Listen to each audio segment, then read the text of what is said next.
Скопје се гуши, прогласени се мерки од прв степен против загадувањето. Веќе најавив во центарот на Скопје Јулијана Николовска. Јуле, кои мерки се опфатени во одбрана или во спречување на енормната загаденост во главниот град? Добро вечер, Бети. Поради големото загадување во Скопје, градските власти денеска издадоа предупредувања и препораки до граѓаните и фирмите за да се намали присуството на штетни честички PM10 во воздухот. Меѓу овие мерки градските власти препорачуваат да не се излегува на отворено доколку не е неопходно. Ова особено важи за хронично болните, трудниците и децата. Исто така на граѓаните им се препорачува да ги остават автомобилите доколку тоа е можно и да го користат јавниот превоз. Се препорачува и до сите оние кои немаат парно грејење во домовите да не користат фосилни горива за затоплување или несоодветни материјали за затоплување. Потоа се препорачува и се испратена препорака до компаниите во својот процес на производство да го намалат испуштањето на штетни материи во воздухот и да не користат материи кои дополнително ќе го зголемат загадувањето во главниот град. Инаку, најпогодени од загадувањето во Скопје се деловите Карпош, Газибаба и Лисиче, каде денеска и изминативе денови е забележано многу високо присуство на PM10 честичките во воздухот. Денеска ги прашавме и граѓаните како планираат да се заштитат од загадувањето на воздухот и што тие мислат за мерките кои ги препорачуваат градските власти и кои се нивните предлози за да се намали загадувањето на воздухот. Предлагам да ја видиме анкетата што ја подготвивме. Загадувачите, ако не си поштуваат тоа владата што донесе да треба филтри да постават на неговите загадувачки, оние оџаци или тоа што емитираат со горливи тие материи работи, ништо не прави.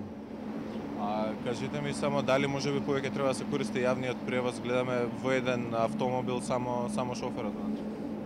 Не би рекол ти е примарното. Прво е индустријата наша е застарена, со застарени такви речи технологии работаат и загоруваат разноразни горива и од тоа е најосновно. И автомобили и засуета топлификација одека колку испушта, како испушта, има мерни инструменти, нека го решат проблемот. Ние како обични граѓани што да кажеме, не знам. Ќе бегам дома и ќе се седам у затворено, што можам да превземам? Така? Кога градот не може да превземе, што можам ја како поединец да превземам за такво нешто? Не е тоа приказна за денеска, тоа е децениска приказна.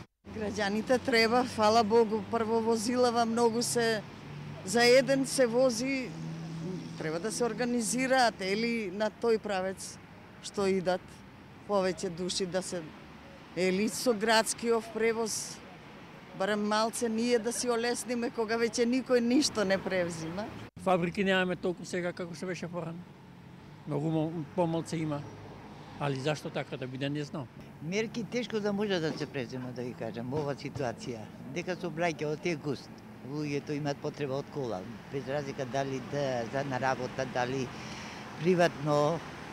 Според тоа, освен филтри не може да се спроведат. И мене ми се чини да се намали сообраќај, друго чаре нема. Вие лично како ќе се заштитите? Јас лично ништо, јас оставам како сите, така и јас на Господа. Што ќе биде тоа? Јас сум точкаџи, а сега денеска не возам точак затоа што не можам, загадено е. Поинаку се чувствува воздухот кога си забрзан. Граѓаните нивните размислувања околу загадувањето и мерките што треба да се превземат. Јуле, според податоците на надлежните институции, индустријата е дури на трето место според загадувањето, според учеството во загадувањето. така бети според податоците дури 50% од штетните материи кои се испуштаат во воздухот доаѓаат од домаќинствата, односно од користењето на фосилни горива за затоплување на домовите, користење најразлични предмети и материи кои се несоодветни за затоплување. Затоа се препорачува во најблиски днина да се направи гасификација на главниот град, поради што се очекува драстично намалување на загадувањето. 20% од штетните материи во воздухот доаѓаат од возилата, затоа и препораката да се користи јавниот превоз, индустријата. Секако дека има вина во тоа, во загадувањето на воздухот во Скопје, но според надлежните тоа е околу 10%. Инаку загадувањето на воздухот, како што ни е познато, има големо влијание врз здравјето на луѓето, па и оттаму доаѓаат податоците за се поголем број на болни од грип, од респираторни болести и болниците и амбулантите се преполни. Според извештајот на Институтот за јавно здравје за првите 2 недели од новата 2015 година, бројот на болни од грип е зголемен за енормни 80%.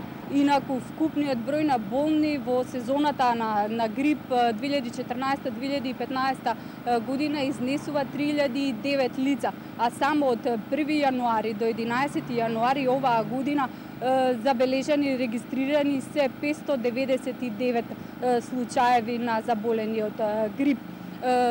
Институтот дава информација и во однос на вакцинирањето од сезонски грип, што е исто така показател дека граѓаните сакаат да се заштитат од болестите. Вакцината е еден од начините. 26.300 лица се вакцинирале оваа сезона и само уште 350 вакцини се преостанати за да се дадат на граѓаните кои сакаат да се вакцинираат од грип. Јулијана Николовска со повеќе информации околу прогласените мерки од прв степен против загадувањето. Продолжуваме со другите содржини.